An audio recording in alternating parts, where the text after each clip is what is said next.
Bonjour à tous et bienvenue sur ce shot show artistique. Aujourd'hui, nous allons parler d'un artiste phare du XXe siècle ayant côtoyé Picasso et Matisse.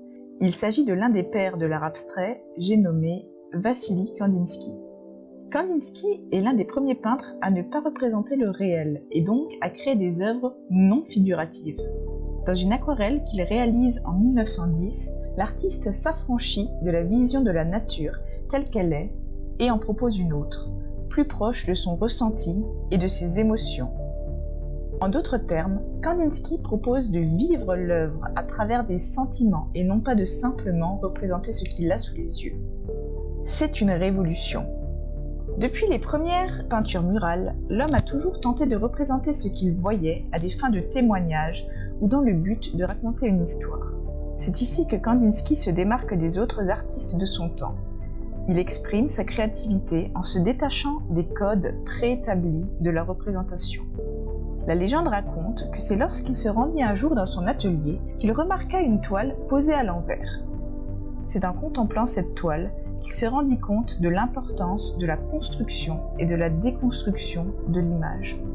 À partir de ce jour, Kandinsky comprend que l'objet figuratif n'est pas nécessaire à la construction du tableau. Il évacue les détails et se concentre sur les formes et les couleurs qui les composent. L'artiste cherche à prouver que l'on n'est pas obligé de représenter quelque chose que l'on voit dans la nature pour que le tableau existe. La majorité des tableaux de Kandinsky proposent une dynamique visuelle recherchée.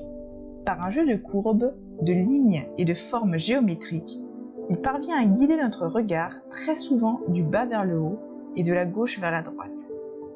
Les tableaux de Kandinsky sont rarement nommés par rapport à une thématique. Dans cet acte, on comprend la volonté de l'artiste de laisser au spectateur la liberté d'interpréter par lui-même ce qu'il voit. Les œuvres de Kandinsky se caractérisent en trois grands domaines. Les improvisations, qui sont l'expression de son ressenti brut, sans analyse ni réflexion antérieure à la réalisation de la toile. Il cherche juste à exprimer directement les émotions qu'il ressent. On retrouve ensuite ses impressions, où l'artiste se trouve généralement en pleine nature, prenant pleinement conscience de l'instant présent et où il cherche à traduire cette impression par le travail de la couleur et de la forme. Enfin, il réalise ses compositions, mélange de formes géométriques élaborées, sans aucun élément laissé au hasard, que ce soit dans le placement des formes sur la toile ou dans le choix des couleurs.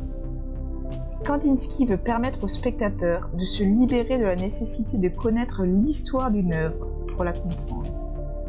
Selon ses propres mots, ses peintures sont une conversation d'âme à âme qui ne nécessite aucun mot.